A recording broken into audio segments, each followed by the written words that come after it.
자외선 A의 경우 선캡의 차단율이 97.6%로 가장 높았고 자외선 B의 차단율도 선캡이 99.9%나 됐습니다. 자외선 차단 지수로는 600에 가까운 수치입니다. 양산은 생각보다는 그렇게 큰 차단율을 보이진 않았고요. 이제 밝은 색깔일수록 조금 더 이제 투과가 많이 된다고 봐요. 그래서 그 색깔이 있는 부위보다는 흰 부분에서 더 투과를 많이 했고 UPF 값 또한 낮게 나왔습니다. 3000년 전 햇빛을 가리기 위해 양산이 등장한 후부터 자외선과 인간의 전쟁은 계속돼 왔습니다.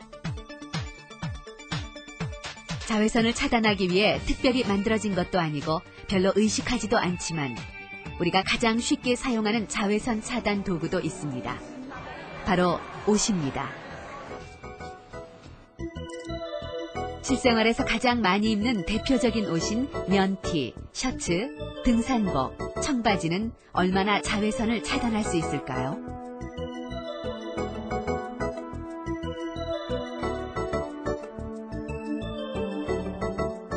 검사 결과 자외선 A의 경우 네 벌 모두 90%가 넘는 자외선 차단율을 보였고 자외선 B도 95%가 넘는 높은 차단율을 보였습니다.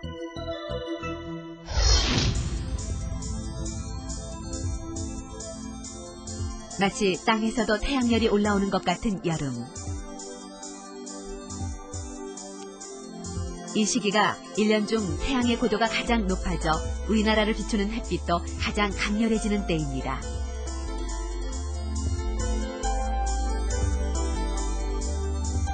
그만큼 지표에 도달하는 자외선의 양도 늘어나기 때문에 자외선 차단에 더욱 신경을 써야 합니다.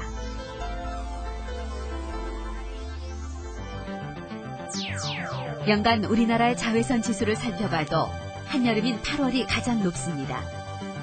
8월의 평균 자외선 지수는 9인데 8 이상이면 초비상 대비가 필요하다는 뜻입니다.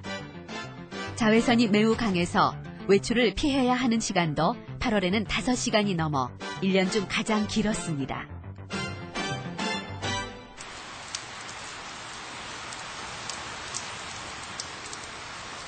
자외선은 비가 오는 날에도 주의해야 합니다. 구름과 빗방울 사이를 뚫고 햇빛은 여전히 지표로 내려오고 있기 때문입니다. 흐린 날의 자외선 세기는 보통에 해당됩니다. 흐린 날에는 3.0, 비가 오는 날에는 1.0 정도의 자외선이 나타나게 됩니다. 날씨와 관계없이 100% 땅으로 내려오는 자외선도 있습니다. 자외선 중 파장이 가장 길어 피부 깊숙이 침투하는 자외선 A입니다. UVA는 침투의 깊이가 깊기 때문에 진피에 많은 변화를 초래할 수 있는 그런 가능성이 크고요. 그 다음에 UVA는 우리가 쪼이는 양이 많습니다. 양이 많기 때문에 일생에 걸쳐서 쪼이는 양을 계산했을 경우에는 UVA도 상당히 많은 양을 우리가 받고 있는 것입니다. 흐린 날에도 자외선을 차단하는 가장 확실한 방법은 자외선 A까지 차단하는 차단제를 바르는 것입니다. 그렇다면 SPF 지수에 따라 자외선 차단 효과는 얼마나 차이가 나는 것인지 우리는 가장 흔히 사용되는 SPF 15, 30, 50 등 3가지 자외선 차단제를 가지고 그 효과를 직접 측정했습니다.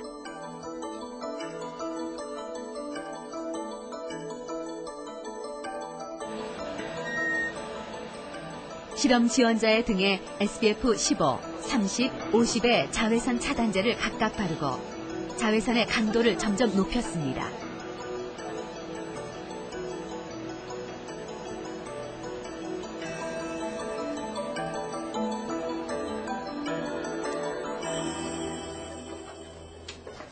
안녕하세요. 24시간 후 자외선을 쬐던 피부에 어떤 변화가 일어났을까요?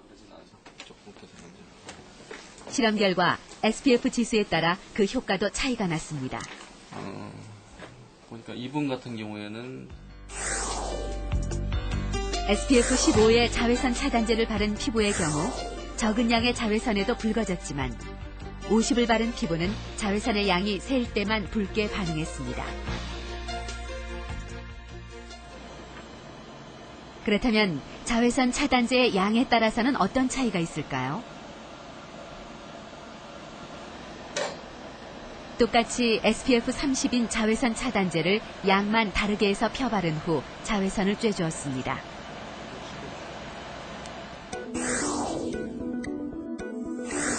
(0.5mg을) 바른 피부와 (2mg을) 바른 피부의 차단 효과는 큰 차이를 보였습니다.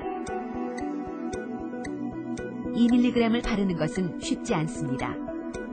모든 자외선 차단제에 표시된 SPF 수치는 2mg을 바랐을 때 우리가 기대할 수 있는 수치가 되겠습니다. 일반 사람들이 바르는 양을 조사해서 평균을 내보면 보통 0.5mg 정도밖에 바르지 않습니다. 많이 바른다고 해도 1mg 넘어가지 않는 걸로 알고 있는데 제 개인적인 생각은 되도록이면 남들이 자외선 차단제를 누구나 다 발랐다고 알아볼 수 있도록 두껍게 바르고 시간이 지나면 반복해서 바르는 것이 2.0mg에 가까워지는 그런 한 가지 방법이 되겠습니다. 햇빛을 가리는 방법 말고도 음식을 먹어서 자외선의 피해를 줄이는 방법이 있습니다. 비타민C가 많은 귤이나 키위, 양배추를 먹거나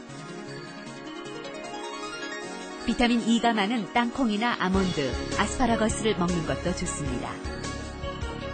비타민C 같은 경우는 항산화 효과가 있으면서 콜라겐 합성이나 아니면 엘라스틴 등을 유지시켜주는 데 도움이 된다고 알려져 있고 비타민 E 같은 경우는 세포막을 유지하는 데 도움을 주고 그리고 DNA가 이상이 생기지 않도록 도와주는 데 도움이 된다고 되어 있습니다.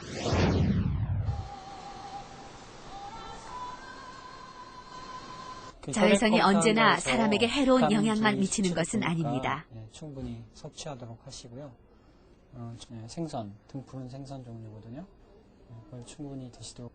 비타민 D 결핍인 한 여성, 골밀도에 문제가 나타났습니다. 젊은 사람에 비해서 약 75% 정도에 해당하는 골밀도를 보입니다. 즉 나머지 25%의 뼈가 빠져나갔다는 것이죠.